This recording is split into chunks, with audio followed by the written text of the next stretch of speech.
Hello நேயர்களே, இன்றைக்கி நம்ம பேரிச்சம்பழ பீட்ரூட் அல்வா செய்கிறது எப்படின்னு பார்க்க போகிறோம். இந்த வீடியோ பிடிச்சிருந்தா இந்த சின்ன யூடியூப் சேனலை சப்ஸ்கிரைப் பண்ணி என்கரேஜ் பண்ணுங்கள்.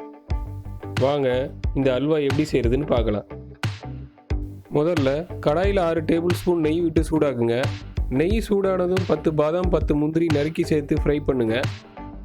இப்போது சின்னதாக நறுக்குன 4 பேரிச்சம்பழம் சேர்த்து 1 நிமிஷம் ஃப்ரை பண்ணுங்கள். ஃப்ரை பண்ணதுக்கப்புறம் மெல்லிசா சீவின 1/4 கிலோ பீட்ரூட்டை இதோட சேர்த்து 5 நிமிஷம் நல்லா வதக்குங்க.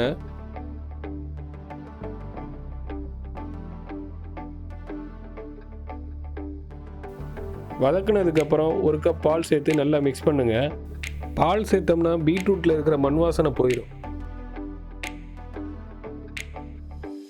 இப்போ இதை மூடி போட்டு 6 நிமிஷம் லோ ஃப்ளேமில் வேக வைங்க. 6 நிமிஷம் ஆனதுக்கப்புறம் மூடியை திறந்து நல்லா கிளறி விடுங்க.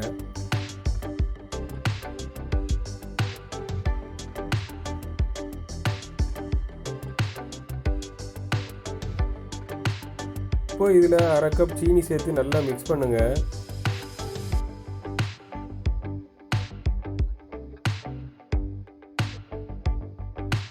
இதிலிருந்து நெய் பிரிஞ்சு வர வரைக்கும் நம்ம கிளறி விட்டுக்கிட்டே இருக்கணும். நெய் பிரிஞ்சு வர இந்த ஸ்டேஜ் தான் இதோடைய கடைசி ஸ்டேஜ். சுவையான பேரிச்சம்பழ பீட்ரூட் அல்வா இப்போ ரெடி. அல்வாவை எடுத்து சூடாக பரிமாறுங்க.